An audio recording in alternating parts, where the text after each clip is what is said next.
बिस्मिल्लाहिर्रहमानिर्रहीम। मुअज़्ज़ज़ नाज़रीन, अस्सलाम वालेकुम। मैं ख़ादिम हूँ और आपको यूट्यूब चैनल में खुशामदीद कहता हूँ। नाज़रीन, पिछली वीडियो में हमने ज़िक्र किया था कि इंशाअल्लाह नेक्स्ट वीडियो में हम आपको बताएंगे कि कैसे स्टेट लाइफ पॉलिसी आपको ज़िंदगी भर फाइनेंशियल हेल्प कर सकती है। ये तो मैं आपसे अक्सर कहता हूँ कि आपके पास स्टेट लाइफ की पॉलिसी होनी चाहिए और कोशिश ये होनी चाहिए कि जितना जल्दी मुमकिन हो सके आप स्टेट लाइफ की पॉलिसी ले लें, क्योंकि मैं अभी आपको बताऊंगा कि जल्दी पॉलिसी लेने का फ़ायदा क्या है और ये आपको उम्र भर कैसे फाइनेंशियल हेल्प कर सकती है। तो चलते हैं स्क्रीन की तरफ। स्टेट लाइफ का होल लाइफ प्लान एक ऐसा प्लान है जो ज़िंदगी भर आपकी फाइनेंशियल नीड्स में आपको हेल्प करता है। मैं आपको बताऊंगा कि ये कैसे हेल्प करता है। सपोज़ कोई शख्स है जिनकी 25 साल एज है, 25 साल की एज में उनको हम 2 मिलियन का सम एश्योर्ड देना चाहते हैं। 2 मिलियन का सम एश्योर्ड, याद रहे कि अगर हम नॉर्मल पॉलिसी में जब हम 20 साल की पॉलिसी देते हैं तो 2 मिलियन का सम एश्योर्ड आपको ऑलमोस्ट 1 लाख के करीब करीब में मिलता है। एज अगर कम हो तो वो 95 से 98 हज़ार तक आता है, और अगर 40 साल से ऊपर हो तो वह उसकी जो कॉस्ट है वो 1 लाख से भी बढ़ जाती है। ये हमारा टेबल है जो मैंने रेट बुक से कॉपी करके यहाँ पे आपको दिखाने के लिए, ये हमारे रेट बुक्स हैं। ये टोटल रेट्स हैं 10 साल से लेके 65 साल तक की एज के लिए कोई भी शख्स ये प्लान ले सकता है। ये प्लान 85 इयर्स की एज में जाके मैच्योर होता है। अगर 65 साल का शख्स कोई ये प्लान लेगा तो 20 साल में वो मैच्योर होगा, और अगर कोई 10 साल का शख्स लेगा तो ऑलमोस्ट वो 75 इयर्स के लिए वो प्लान ले सकता है। 10 साल का बच्चा भी ये प्लान ले सकता है, बट 10 साल से 18 साल तक के अगर बच्चों के लिए वो प्लान ये लेते हैं तो एक तो उसके वालिद या वालदा की इंश्योरेंस होना ज़रूरी है, और वो भी स्टेट लाइफ में, ठीक है। और दूसरा उस बच्चे का मेडिकल ज़रूर होगा। 18 साल से ऊपर जब जाएंगे तो उस वक्त मेडिकल कंडीशनल है, डॉक्टर चाहे तो मांग सकता है अंडरराइटर, अगर नहीं चाहे तो वो बगैर मेडिकल के भी इस केस को पास कर सकता है। फिर हम आते हैं रेट पे। अगर 17.34 मैंने यहाँ से रेट लिया है, ये 25 साल की एज पे 17.37 रुपये इसका पर 1000 सम एश्योर्ड रेट है।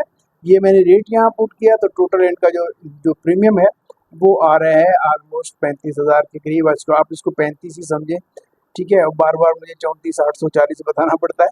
अच्छा, अब यहाँ देखें कि इस प्लान की ब्यूटी ये है कि आप पहले ही साल जब आपने 35,000 रुपया दिया तो आपका जो बोनस ऐड हुआ है वो 1,24,000 रुपये का बोनस ऐड हुआ है, यानी आपके प्रीमियम से ऑलमोस्ट 3 टाइम ज़्यादा, ठीक है। तो आपका जो बोनस है वो हर साल 1,24, 1,24, 1,24 5 साल तक 1,24 के हिसाब से आपका बोनस ऐड होता रहता है। जैसे अब जब आपने 5 साल में 1,74,000 दे दिए तो आपका जो बोनस है वो 6,20,000 हो जाता है। मैंने 25 साल की एज क्यों सिलेक्ट की है, वो मैंने इसलिए सिलेक्ट की है कि सपोज़ 25 साल में किसी की शादी हो चुकी है और 25 साल में उसके यहाँ पहली औलाद हो चुकी है। अब वो जो औलाद है जब वो 21-22 साल की होगी तो ऑलमोस्ट उसको हायर एजुकेशन के लिए पैसे चाहिए होंगे। ऑब्वियसली हायर एजुकेशन के लिए पैसे ज़्यादा चाहिए होते हैं। यहाँ पे उसको सिर्फ करना क्या है कि 100 रुपया डेली के हिसाब से उसको सेविंग करनी है और वो ये प्लान अवेल कर सकता है। यानी डेली की अगर वो एक चाय सिर्फ छोड़ दें, एक चाय के पैसे अपनी पॉकेट में रख लें, उसको जमा करते रहें और साल बाद हर साल उनका प्रीमियम निकलता रहेगा। सपोज़ 21-22 साल की एज में हम 21 ही लेते हैं, 21 साल की एज में उसके बच्चे को हायर एजुकेशन के लिए जाना है। सपोज़ उनको MBA करना है। अब MBA इस वक्त अगर किसी नॉर्मल यूनिवर्सिटी में जाएं तो 5 से 6 लाख रुपए के एक्सपेंस आते हैं।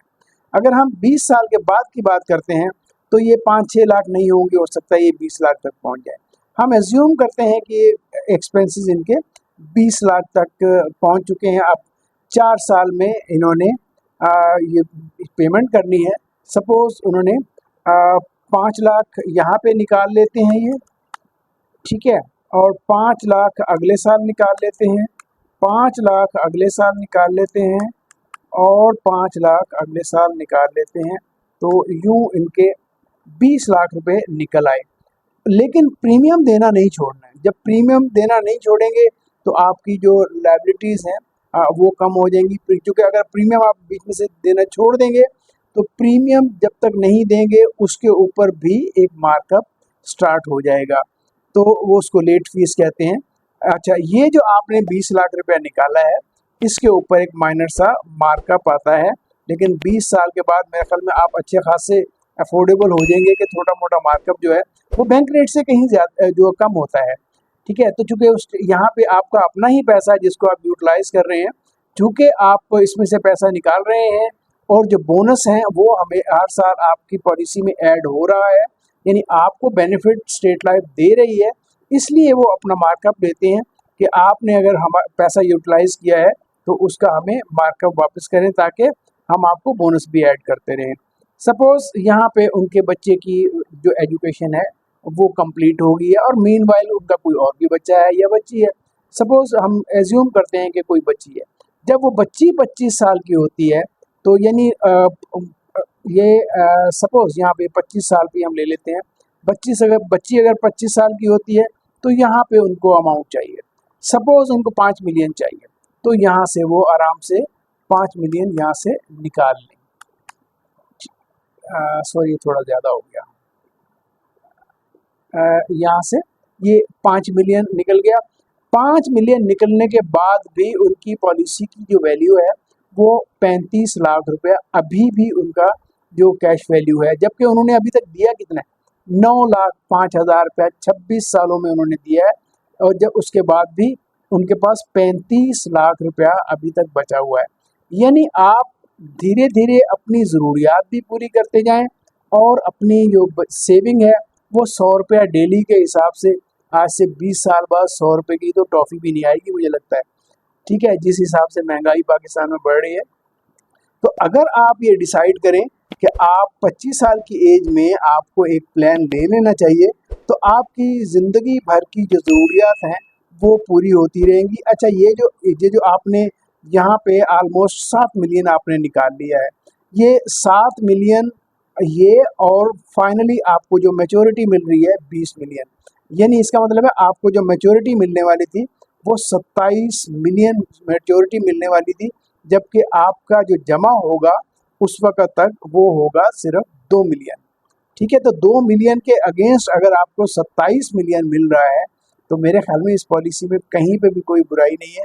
ये देखें, इन केस खुदा न खास्ता अगर ये आप 85 इयर्स की एज पूरी नहीं करते हैं तो जहाँ पे भी कहीं पे सपोज़ आप ये अपनी ये ज़रूरियात पूरी कर चुके हैं, बच्चे की एजुकेशन हो गई, बच्ची की भी आपके वेडिंग हो गई, खुदा न खास्ता आप सपोज 25 साल में आपने प्लान लिया, 60 साल में 70 साल में खुदा न खास्ता अगर खुदा न खास्ता डेथ भी हो जाती है तो भी फैमिली को, लेट से हम यहाँ पे मार्क करते हैं कि अगर फैमिली को यहाँ पे खुदा न खास्ता डेथ होती है तो यहाँ पे आपकी तरफ से जो हमारे पास आ चुका है स्टेट लाइफ के पास वो है 16,37,000, और आप 7 मिलियन पहले निकाल चुके हैं, 12 मिलियन यानी 1,25,00,000 रुपया, 25 नहीं 29 है यार, 1,29,00,000 रुपया यहाँ पे फिर भी आपकी फैमिली को पे हो जाता है। यानी यूँ समझें कि आपको सिर्फ एक बचत की आदत डालनी है, बस बचत की आदत डालें और ये प्लान ज़िंदगी भर आपको आपकी फाइनेंशियल नीड्स में हेल्प करता रहेगा। जी तो नाज़रीन, मुझे उम्मीद है कि आप ये ज़रूर जान चुके होंगे कि कैसे एक 25 साल का शख्स अगर 100 रुपये की बचत रोज़ाना करता है और वो स्टेट लाइफ का होल लाइफ प्लान अवेल करता है, तो कैसे ये होल लाइफ प्लान ज़िंदगी भर उसकी फाइनेंशियल नीड्स को पूरा करता रहता है। उम्र अगर कुछ ज़्यादा भी हो तो थोड़ी सी बचत ज़्यादा करना पड़ेगी, लेकिन आपको ये फ़ैसला करना होगा कि आपको बचत करनी है। इसके साथ ही खादिम को इजाज़त दीजिए। अपना और अपनी फैमिली का बहुत ख्याल रखिएगा। पाकिस्तान जिंदाबाद।